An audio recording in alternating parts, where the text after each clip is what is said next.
Brian Lehrer on WNYC, and we're going to end the show on a lighter and more exuberant note with the question, what is the most exuberant you have ever felt because of a sporting event? 212-433-WNYC, 212-433-9692. What is the most exuberant you have ever felt because of a sporting event? 212-433-9692. You know why I'm asking this, right?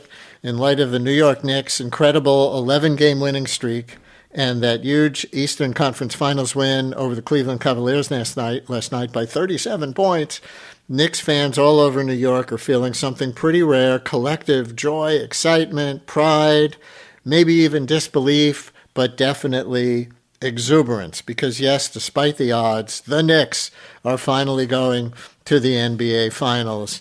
And it's the first time since 1999. There is another one that I don't want to let go unremarked on. Arsenal. I know there are some Arsenal fans out there.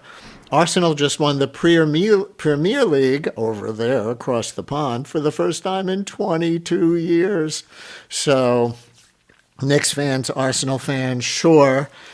But you can feel this exuberance as a participant in sports, too, even low-level sports, like, I don't know, your company softball team or whatever it might be. So for the last few minutes of the show, we are inviting sports moments that gave you the most exuberance that you've ever felt with respect to sports. 212-433-WNYC. Was it when the Mets won the World Series in 1986 after many, many years, or the Yankees won the World Series in 1996 after many, many years? Maybe it was something, that had even more meaning outside of sports, like Mike Piazza's home run for the Mets just a couple of weeks after 9/11. It was a game-winning home run, one of those moments that felt bigger than sports and lifted a lot of the city for a night.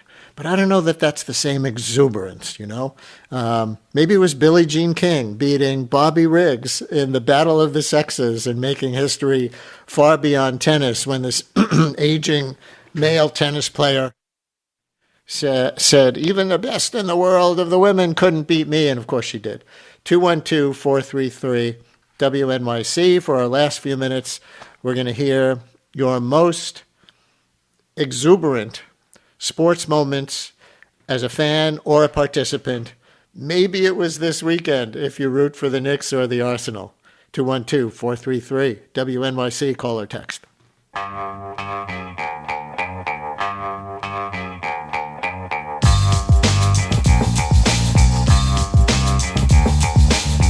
Brian Lehrer on WNYC. Now to your most exuberant sports moments as a participant or a spectator. As a New Yorker, I want to just, give my respect to people from Boston, though I root against them every day. Listener writes, I can still feel in my cells the feeling when the Red Sox won the 2004 World Series. I was so nervous. I didn't go to the bar to watch with my friends. I stayed home alone, expecting to cry sad tears, but no. And that, of course, was the first time for the Red Sox since 1918. Tom in Lakewood has a personal one. Tom, you're on WNYC. Thanks for calling in. Hey, Brian. My personal experience was I was a player, coach, and had a lot of experience personally, but I was coaching a women's soccer league in the summer. Two undefeated teams met for the championship, went to double overtime, and we had two eighth graders who were actually starting for the team, and one of them scored 2 goals in overtime to win the league title. Not bad. It's something when you know the people, right? Like mine, certainly, very high on my list would be the time that my own kid pitched a no-hitter in high school ball. And so when it's yours, when it's your kid, when it's the women you were coaching, it's so special, right? Yeah. I was the token guy on a great team. Thank you for your call. Oh, 2 different people are calling in with this one. So I'm going to take Mike in Astoria to represent. Hi, Mike. Hi, Brian. How are you? Good. Your most exuberant sports moment? the 1980 men's Olympic hockey team victory over Russia. That was that I was 17, and that was just a phenomenal event. Can you describe the feeling?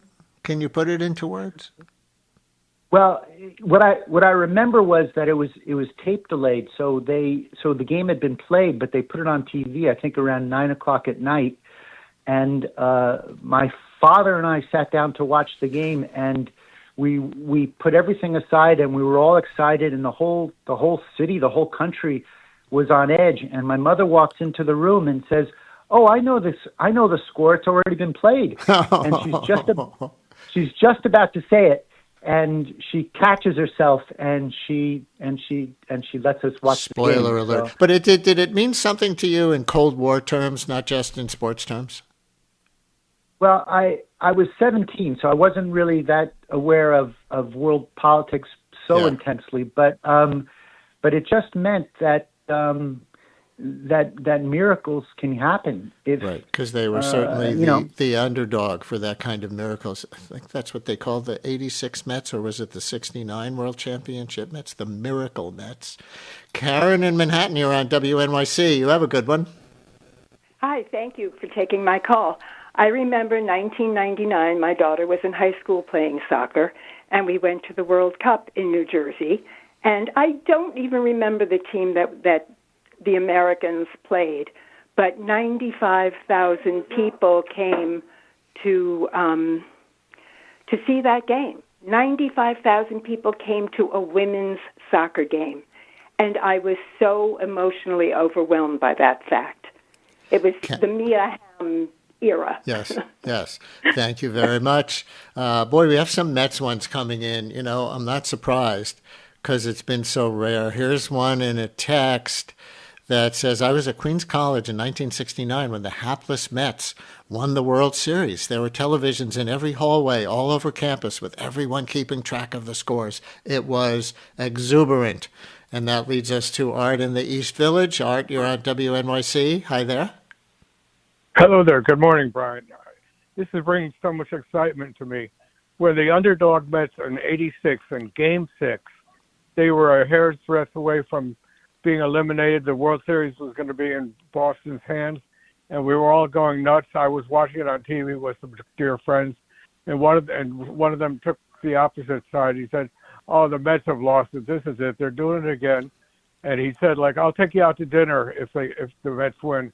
Well, that bottom of the inning where they came back and tied it up, and then the ball went under Buckner's legs. Man, and I had my lucky socks on that day. And that was one of the ones where I heard it outside my apartment building window, you know, people cheering. That one, like the Queens College scene that the 1969 writer referenced. I'm going to take one more in our last 15 seconds because we have to finish on the Knicks. David in Manhattan, you're on WNYC, but you got to do it in 15 seconds. Hi. Great. Thank you, Brian. I'm not a huge sports fan generally, but I'm a sucker for basketball. And my favorite moment was the 1973 Knicks championship. And it's hard to say whether that was better than them beating the Celtics, but it's a toss-up. David in Manhattan finishes on a Knicks note with your most exuberant sports moments. And Knicks fans, maybe your most exuberant sports moment is yet to come. Thanks for your call. Stay tuned for Allison. WNYC's journalism and storytelling is heard by millions of passionate listeners. Sponsors of our programming gain our listeners' attention and their respect. Learn about how your organization can support WNYC and WNYC Studios at sponsorship.wnyc.org.